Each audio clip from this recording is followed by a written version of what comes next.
तर नमस्कार, माझ्या चॅनलमध्ये तुमचं स्वागत करते सर्वांचं. आजच्या भागामध्ये मी तुम्हाला ब्लाऊजची कटिंग कशी करायची हे सांगणार आहे. तर पहा मैत्रिणींनो, आजच्या भागामध्ये ब्लाऊजची मापे कशी ॲडजस्ट करायची कटिंग करताना हे तुम्हाला मी दाखवते. आणि व्हिडिओ शेवटपर्यंत नक्की पहा. ज्या ताई आहेत नवीन शिकतात त्यांच्यासाठी हा व्हिडिओ पहा, नक्की उपयोगी येईल तुम्हाला. तर या व्हिडिओमध्ये जे पाठीमागच्या भागाची जी पेपर कटिंग आहे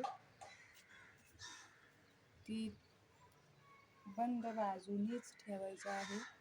तर ही बंद बाजू आहे आणि हे मी एकावर एक 4 ब्लाऊज पीस घेऊन ही कटिंग करणार आहे. 4 ब्लाऊज आहे. तर बंद बाजूने ही पेपर कटिंग ठेवायची आहे. आणि पेपर कटिंग कशी ॲडजस्ट करायची हे सुद्धा तुम्हाला या भागामध्ये कळेल. तर पेपर कटिंग अशी ठेवल्यावर बरोबर हात ॲडजस्ट होतात ब्लाऊज पीसवर.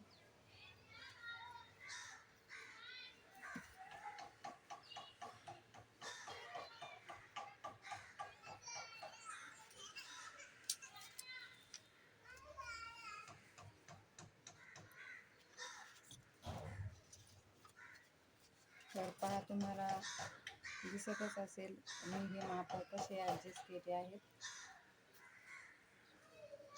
तर अशाच पद्धतीने सर्व ताईंनी माप ॲडजस्ट करायचे आहेत. तर तुम्हाला ब्लाऊज पीस पुरत असतो. तर तुम्हाला ही माप ठेवण्याची पद्धत आवडली असेल तर चॅनलला नक्की सबस्क्राईब करून ठेवा, लाईक करा आणि शेअर करा. आणि असेच माझे रोज वेगवेगळ्या प्रकारची भाग पाहण्यासाठी नक्की माझ्या चॅनलला सबस्क्राईब करून ठेवा. थँक्यू. तर हे पाहता येईल, मी अशा प्रकारे माप ॲडजस्ट केले आहेत. तर तुम्हाला दिसतच असतील व्यवस्थित. तर ही बंद साईड आहे.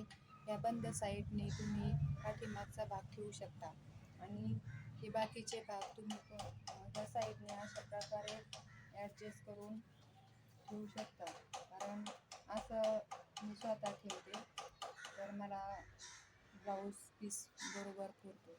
तर नवीन ज्या शिकतात मैत्रिणी त्यांना असे माप ठेवायची लवकर लक्षात येत नाहीत. तर त्यामुळं हे अशा प्रकारे माप ठेवले की तुम्हाला काहीच अडचण येत नाही आणि ब्लाऊज पीससुद्धा भरपूर होतो. तर असेच नवनवीन तुम्हाला स्टिचिंगचे ब्लाऊजची कटिंग, स्टिचिंग, नवनवीन बाही डिझाईन अशा जर शिकायची इच्छा असेल तर तुम्ही नक्की माझ्या चॅनलला सबस्क्राईब करून ठेवा आणि माझे व्हिडिओ शेवटपर्यंत पाहायचा. धन्यवाद.